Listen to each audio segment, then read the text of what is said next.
Bonjour à tous et bienvenue sur la chaîne de Pause PSG. Merci beaucoup d'avoir cliqué, ça fait super plaisir. Aujourd'hui, on va principalement parler de l'avant-match OGC Nice PSG. Honnêtement, ça va être un match super compliqué. Vous allez voir bien évidemment pourquoi juste après.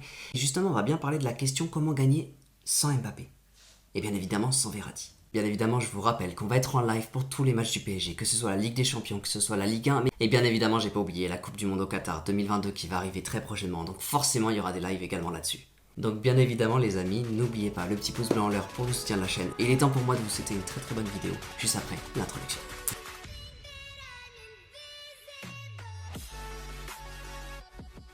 Et rebonjour, merci beaucoup d'être de plus en plus fidèle à la chaîne. Passons du coup maintenant à l'avant-match. Le PSG va se déplacer à Nice pour le compte de la 27e journée de Ligue 1. Et honnêtement, ce match va pas du tout être facile. Il y a pas mal de choses à dire, donc restez bien jusqu'à la fin. Déjà pour commencer, on a joué très récemment déjà contre Nice et on avait perdu au tir au but. C'était en Coupe de France. On avait fini avec à peu près 68% de possession, avec une dizaine de tirs, et malheureusement on avait totalement manqué de finition. Et à la fin, c'est Nice qui avait remporté le match après la séance de tir au but. Donc déjà, la toute première chose qu'il faut absolument se dire, c'est que samedi soir, on doit absolument se venger. Et ça tombe extrêmement bien parce que les deux dernières fois qu'on s'est déplacé à Nice, on avait gagné une première fois 4-1 et la deuxième fois, on avait gagné 3-0. Donc les deux dernières fois qu'on s'est déplacé à Nice, on a gagné avec 3 buts d'avance. Mais donc du coup, est-ce que c'est totalement gagné d'avance? Eh bien j'ai envie de vous dire que pas du tout, parce qu'il y a plusieurs paramètres qui vont faire que ce match va être extrêmement compliqué. Déjà, je vous rappelle que l'entraîneur de Nice, c'est Galtier. Et honnêtement, jouer contre une équipe qui est coachée par Galtier, en ce moment, on n'y arrive pas du tout. Contre Lille, ça marchait pas. Contre Nice, en ce moment, ça ne marche pas. Soit de notre côté on a un problème, soit Galtier connaît parfaitement le PSG et Galtier sait totalement jouer contre le PSG. Donc du coup maintenant on va un petit peu se diriger vers les deux équipes pour voir un petit peu comment ça peut se passer. Déjà je vais parler un petit peu de Nice. Nice est actuellement 3e, à seulement un point du deuxième. Donc clairement je peux vous assurer que samedi soir Nice va absolument tout donner pour tenter de récupérer la deuxième place et se battre pour le titre. Et par rapport au match de Coupe de France qui s'est passé contre Nice justement et qu'on a perdu aux séances de tir au but, on a été incapable de mettre un but malgré plus de 10 tirs tentés. Et ce jour-là, Nice avait joué en 4-4-2. Donc clairement, samedi soir, je vois totalement Nice reproduire ce 4-4-2 face au PSG. Ce 4-4-2 avait marché, je ne vois pas pourquoi Galtier changerait quelque chose. Au niveau de leur composition, je ne m'aventurerai pas trop là-dedans. Je sais que Attal est malheureusement blessé et il y a eu quelques cartons jaunes. Donc à voir un petit peu comment ça va se placer tout ça. Ok, donc maintenant qu'on a vu ça, je vais vous parler un peu plus de Paris. Parce que Paris, il y a quand même pas mal de choses à dire. La première chose, et forcément la chose la plus importante, c'est que le PSG est dans cette dernière confrontation avant le match hyper important, avant sans doute le match le plus important de l'année, Real PSG. Dans une des vidéos, je vous avais dit qu'avant Real PSG, il y avait 3 matchs à gagner absolument. Mais c'est surtout que dans ces 3 matchs, il y avait une gestion ultra importante à mettre en place. Heureusement, on n'a pas eu de gros blessés, comme Messi, Neymar ou Mbappé, ou Verratti, mais ce match s'inscrit comme l'ultime dernier match avant la grande confrontation. Donc ce match va être super important. Alors pourquoi il va être ultra important? Déjà, la première chose, c'est qu'il ne faut absolument aucune blessure, aucune fatigue.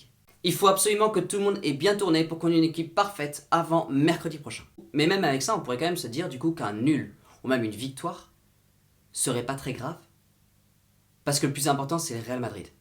Sauf que la dernière fois qu'on a plus ou moins agi comme ça, on a fini deuxième au classement final. Je parle bien évidemment de l'année dernière.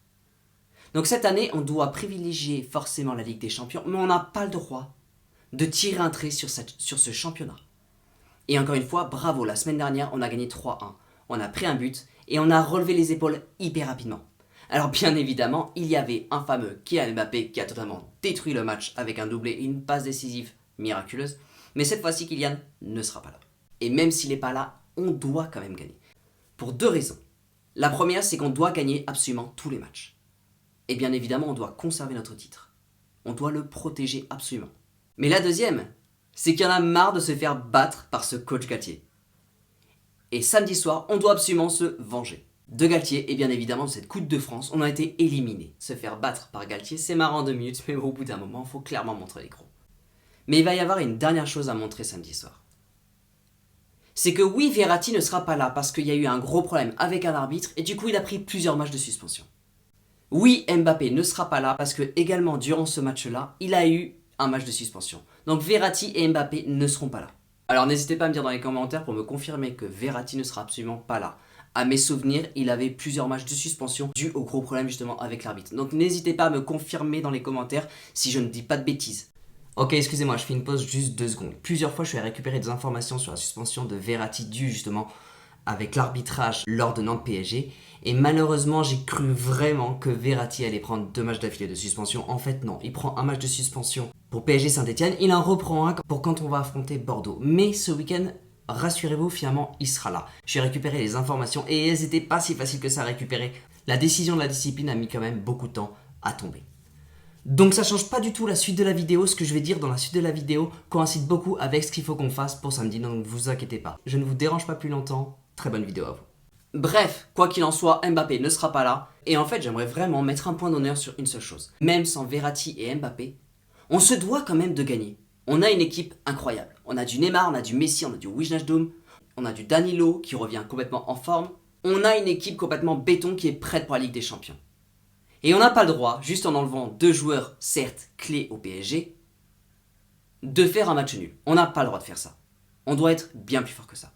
Mais du coup, comment être bien plus fort que ça? Et du coup, comment gagner sans ces 2 joueurs clés? On va voir ça bientôt, vous inquiétez pas. Mais du coup, juste avant de voir ça, je vais juste vous prévenir que ce match va être extrêmement compliqué.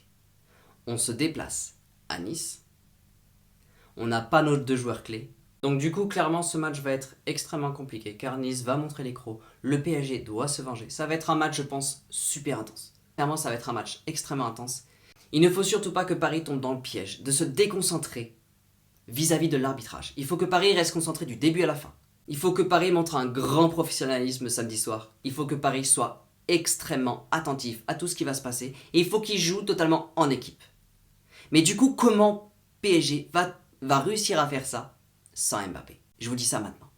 Je vais pas y aller par 4 chemins. Comme je vous ai dit, on a une équipe qui est totalement incroyable. On a une équipe surpuissante. On a du Neymar, du Di Maria, du Messi. On a beaucoup de joueurs qui sont extrêmement forts. Tout va se jouer sur le collectif, sur la rage de gagner. Car Nice, ils vont avoir la rage de gagner, vous inquiétez pas. On va aller chez eux, Nice, ils vont montrer qu'ils sont là.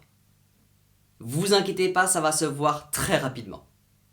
Et le pire, c'est qu'à tout moment, ils vont faire bloc bas et ils vont partir en contre-attaque. Et c'est à ce moment-là que je vais insister sur une seule chose. La finition. On a vu beaucoup de poteaux. On a vu énormément d'occasions sans forcément arriver à nos fins.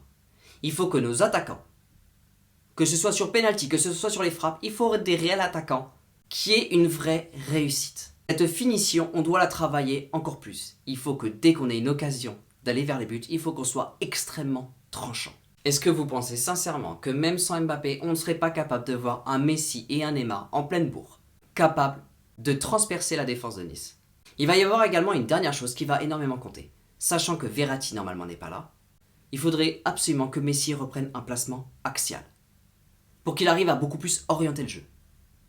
Di Maria sur le côté droit et sûrement un Neymar sur le côté gauche. Après, bien évidemment, on pourrait mettre Icardi en pointe, mais même si j'aime pas trop cracher sur les joueurs, honnêtement, Icardi, ça fait un bout de temps qu'il n'a pas marqué. Et bien évidemment, la dernière chose, c'est que les U19 se sont clairement qualifiés contre Séville. Donc clairement, les petits Parisiens, ils sont en forme. C'est le temps pour Pochettino de mettre des jeunes dans l'équipe. Ils ont quelque chose à prouver. Ils sont forts, ils sont talentueux, ils sont très prometteurs. C'est le moment de faire absolument tourner l'équipe. Les amis, j'espère sincèrement que cet avant-match vous a plu. N'oubliez vraiment pas que l'équipe doit rester vraiment hyper intacte, qu'il ne faut aucune blessure. Avant le Real PSG, il faut absolument qu'on ait une équipe extrêmement forte. Mais il ne faut surtout pas oublier de gagner. On joue contre le 3e. Et le 3e va être absolument mort de faim. Et il y en a marre de perdre contre ce coach qui a un talent fou et qui sait complètement jouer contre le PSG. Même si Mbappé n'est pas là.